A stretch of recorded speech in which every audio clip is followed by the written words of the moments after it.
नमस्कार दोस्तों, मैं राहुल श्रीवास्तव। आज का जो टॉपिक है मेरा वो है असाध्य रोगों से मुक्ति। दोस्तों, आप लोग ने देखा भी होगा कि ज़िंदगी में कभी न कभी कुछ समय शरीर के अंदर ऐसे रोग आ जाते हैं जो तरह तरह की नाना प्रकार की औषधियाँ लेने पर भी वो ठीक नहीं होते हैं।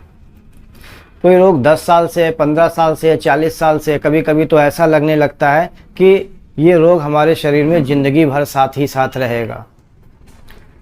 शरीर के अंदर जो असाध्य रोग लग जाते हैं उसके पीछे जो मुख्य कारण है वो आध्यात्मिक कारण है। उसके कारण हमारे खुद के ही नकारात्मक कर्म होते हैं जिसे हम प्रारब्ध बोलते हैं।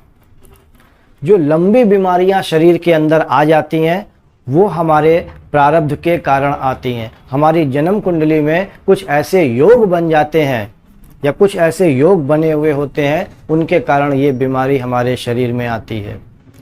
और इस बीमारी को हमें 30 साल, 40 साल, 50 साल शरीर पर भोगना होता है। ये हमारे खुद के द्वारा पूर्व जन्म में किए हुए किसी नकारात्मक कर्म के कारण होते हैं और ये हमारे जन्म कुंडली में हमारे जन्म लेते ही निर्धारित किए जाते हैं। कोई भी घटना प्रकृति में हमारे साथ होती है वो अकारण नहीं होती है, उनके पीछे कोई ना कोई कारण जरूर होते हैं। तो असाध्य रोगों का भी कारण है। कोई डायबिटीज से पीड़ित है, कोई जोड़ों के दर्द से पीड़ित है, किसी को ब्लड प्रेशर है, किसी को अनिद्रा का रोग है, कोई पागलपन के रोग से पीड़ित है और ये बीमारी लंबे समय तक चलती आ रही है। किसी के पास सारी सुख सुविधाएं हैं लेकिन फिर भी वो अत्यंत दुखी है, ऐसे भी रोग हैं।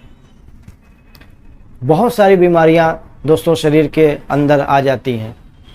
मानसिक तनाव है, अकारण मानसिक तनाव है, अकारण भय है। ये सारी भी मानसिक बीमारी हो चाहे शारीरिक बीमारी हो, ये सब की सारी बीमारी हमारे खुद के द्वारा किए गए हुए नकारात्मक कर्म के कारण होती है, प्रारब्ध कर्म के कारण होती है। चाहे डायबिटीज़ हो, सब कुछ है, खान पान सही है लेकिन फिर भी शरीर के अंदर डायबिटीज़ का रोग है, ब्लड प्रेशर है। तो ये जो नकारात्मक कर्म होते हैं हमारे, वो नकारात्मक कर्म शरीर के अंदर रोगों के माध्यम से उभर करके आते हैं। आप चाहे कितनी भी दवाइयाँ ले लीजिए, आप 10 साल से दवाई खा रहे हैं लेकिन उससे रोग में कोई भी फायदा नहीं मिल पा रहा है। रोग वैसे का वैसा ही है। दवा खाने से जो है रोग कम हो जाते हैं, दवा खाने से रोगों का जो असर होता है वो कम हो जाते हैं, रोग दब जाते हैं लेकिन फिर वो उभर करके सामने आ जाते हैं। शरीर एकदम खोखला हो जाता है, दवाओं का कोई भी असर नहीं पड़ता है। दोस्तों, एक चीज़ ध्यान रखिए कि जो हम औषधियाँ लेते हैं या जो डॉक्टरी इलाज कराते हैं, डॉक्टरी इलाज का फ़ायदा हमारे शरीर में केवल 20% ही हो पाता है। 15 से 20% ही इसकी रेंज है। इससे ज़्यादा ये शरीर को ठीक करने में सक्षम ही नहीं है। तो इन असाध्य रोगों का उपाय क्या है? तो इन पहले तो जान लें कि ये जो शरीर के अंदर असाध्य रोग उत्पन्न हो गए हैं, इनके पीछे कारण हमारे नकारात्मक कर्म है। उनको काटना जरूरी है। वो कटेंगे तभी ये बीमारी खत्म होगी। अगर वो नहीं कटेंगे तो ये बीमारी हमारी ऐसे के ऐसे शरीर में साथ रहेगी। अगर हमारे भाग्य में कोई बीमारी 40 साल तक भोगने को लिखी है, कोई असाध्य रोग हमारे शरीर में 40 साल तक होने को है, तो अगर हम उसको दवा लेकर के दबा तो सकते हैं मगर हम ठीक नहीं कर सकते। तो इन असाध्य रोग जो शरीर के अंदर बन गए हैं, इसके लिए हम क्या करें, क्या इसका उपाय है? तो दोस्तों, इसका उपाय भी जो है एक ही है, वो परम शक्तिशाली प्रभु के शरण में जाएं, भगवान के सामने जाएं, आप उनसे प्रार्थना करें। ये बात बिल्कुल सही बता रहा हूँ मैं। 80% फ़ायदा आपको यहीं से मिलने वाला है, बाकी 20% दवा ववा से होगा। वो 20% है, बल्कि 15 रखिए। आप ईश्वर की शरण में जाएं। आप कोई एक मंत्र ले लीजिए, शिव का मंत्र ले सकते हैं, ओम नमः शिवाय, या कृष्ण का मंत्र ले सकते हैं, ओम क्लीम कृष्णाय नमः, या गायत्री मंत्र ले सकते हैं, या किसी गुरु के द्वारा प्राप्त सिद्ध मंत्र हो तो बहुत ही ज़्यादा अच्छा है। कोई आप स्तोत्र का पाठ कर सकते हैं, जैसे सिद्ध कुंजिका स्तोत्र बहुत ही शक्तिशाली है। इसका आप 1 घंटा पाठ करें, या कोई मंत्र जाप ले लें, उसकी रोज़ 11 माला करें, कम से कम 1 घंटा पर डे आप उसको समय दीजिए और संकल्प लेकर के करिए कि हे प्रभु, मैं इस बीमारी से पीड़ित हूँ, जो भी मेरे नकारात्मक कर्म है या जिस कारण से बीमारी शरीर के अंदर आए हैं वो नष्ट हो जाए, वो जल करके भस्म हो जाए। ये संकल्प के साथ आप अभ्यास करिए, आप पाठ करिए, आप जप का पाठ करिए और आप 11 दिन बाद आप देखेंगे कि आपके शरीर के अंदर वो जो रोग था, जो कई सालों से आपके शरीर में जड़ें जमाए हुआ था, वो कमज़ोर होता नज़र आएगा, वो रोग कमज़ोर होता नज़र आएगा। तो स्तोत्र में और जप, मंत्र जप में बहुत बहुत बहुत ज़्यादा शक्ति है। ये प्रयोग के आधार पे मैं बात बता रहा हूँ, ये जो बात मैं आपसे शेयर कर रहा हूँ ये मेरे द्वारा प्रयोग की गई हुई है।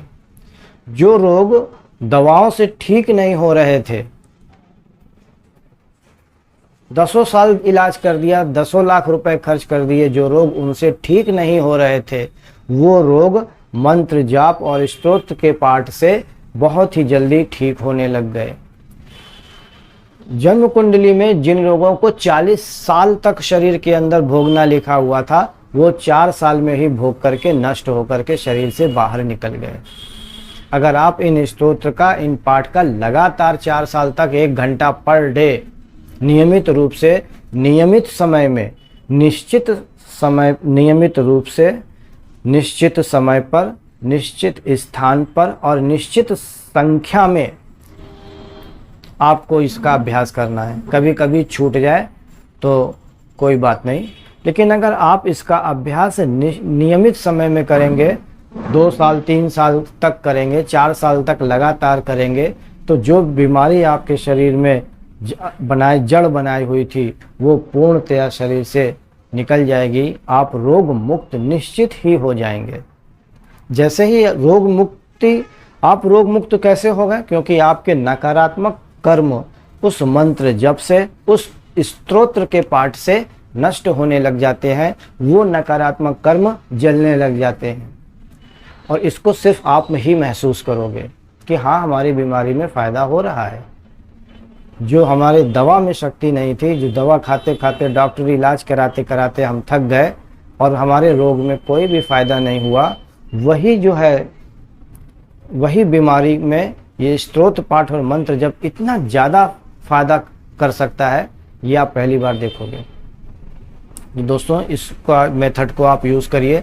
कोई भी मंत्र आप ले सकते हैं, कोई भी वैदिक मंत्र ले सकते हैं, शिव का ले सकते हैं, गणेश का ले सकते हैं, माँ दुर्गा का ले सकते हैं, या फिर जो है हनुमान जी का ले सकते हैं। मंत्र जाप का पाठ करिए, 1 घंटा कम से कम दीजिए, या कोई स्तोत्र का पाठ करिए नियमित रूप से और संकल्प लेकर के करिए कि ये रोग की शांति के लिए हम ये पाठ कर रहे हैं। 11 दिन में ही आपका जो रोग है वो कमज़ोर होता हुआ दिखाई देने लगेगा। दोस्तों, इसके साथ ही हम अपनी बात समाप्त करते हैं। अगर आपको वीडियो अच्छा लगा हो तो हमारे चैनल को लाइक करिए, सब्सक्राइब करिए। नमस्कार।